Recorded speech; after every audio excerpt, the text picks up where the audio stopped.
మనం ఇప్పుడు దాకా 3 డబుల్ సెంచరీస్ చేసిన బ్యాట్స్‌మెన్‌ని చూసాం. కానీ ఏకంగా 3 ట్రిపుల్ సెంచరీస్ చేసిన బ్యాట్స్‌మెన్‌ని ఎక్కడైనా చూసారా? ఆ ప్లేయర్ ఎవరో తెలిస్తే మీరు నిజంగానే షాక్ అవుతారు. ఇంతకీ ఆ ప్లేయర్ ఎవరంటే మన team India allrounder sir Ravindra Jadeja. సాధారణంగా ఒక ట్రిపుల్ సెంచరీ చేయడమే చాలా కష్టం. కానీ జడేజా రంజీ ట్రోఫీలో 3 ట్రిపుల్ సెంచరీస్ చేసిన ఏకైక ప్లేయర్‌గా రికార్డ్ సాధించాడు. ఈ ఫ్యాక్ట్ భువనేశ్వర్ గురించి. ఏంటంటే భువీ తన ఇంటర్నేషనల్ ఓడిఐ డెబ్యూ మ్యాచ్‌లో మొట్టమొదటి బాల్‌లోనే వికెట్ తీసుకున్నాడు. అది కూడా పాకిస్తాన్‌పై వికెట్ తీశాడు. అది ఏ క్యాచో, ఎల్బీడబ్ల్యూఓ కాదు, డైరెక్ట్‌గా బౌల్డ్ చేశాడు. అంతేకాదు భువీ అన్ని ఫార్మాట్స్‌లో తన వికెట్‌ని బౌల్డ్ చేసే వికెట్ తీసుకున్నాడు. క్రికెట్ చరిత్రలో ఆ రకంగా వికెట్స్ తీసుకున్న ఫస్ట్ బౌలర్ భువీయే. మీకు తెలుసా యువరాజ్ సింగ్ ఒక వాయిస్ ఓవర్ ఆర్టిస్ట్, అలాగే ఒక రోలర్ స్కేటింగ్ ఛాంపియన్ అని?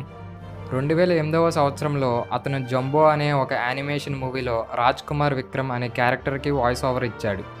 మరి రోలర్ స్కేటింగ్ అంటారా?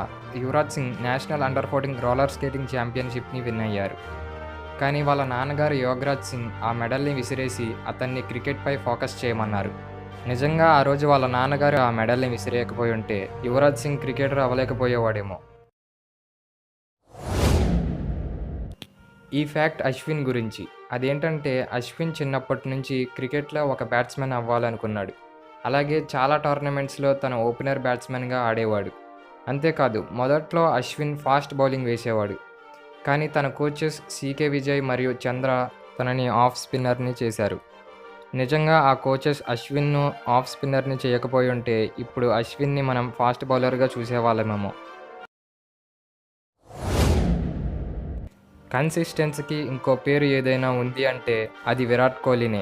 విరాట్ కోహ్లీ ఫిట్నెస్పై చూపే శ్రద్ధ వల్లే కన్సిస్టెన్సీకి మరో పేరయ్యాడు. కొంతమందికి టెస్ట్ క్రికెట్లో 50+ యావరేజ్ ఉంటుంది.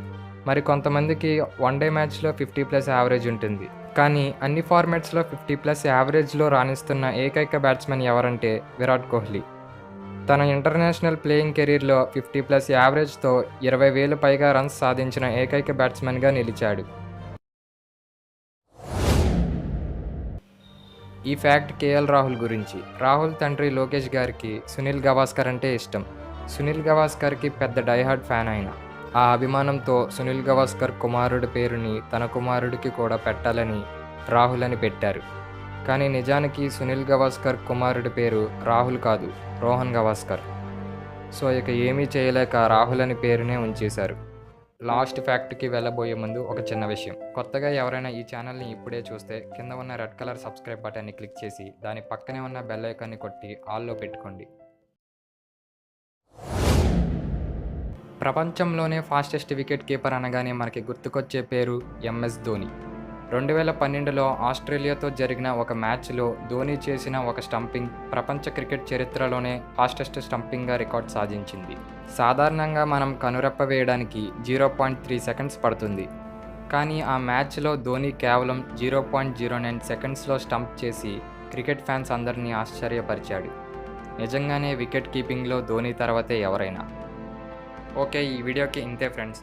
ఈ వీడియోని చివరి వరకు చూసినందుకు చాలా థ్యాంక్స్. మరి మీకు ఏ ఫ్యాక్ట్ నచ్చిందో, అలాగే మీ ఫేవరెట్ ప్లేయర్ ఎవరో కామెంట్ చేయండి.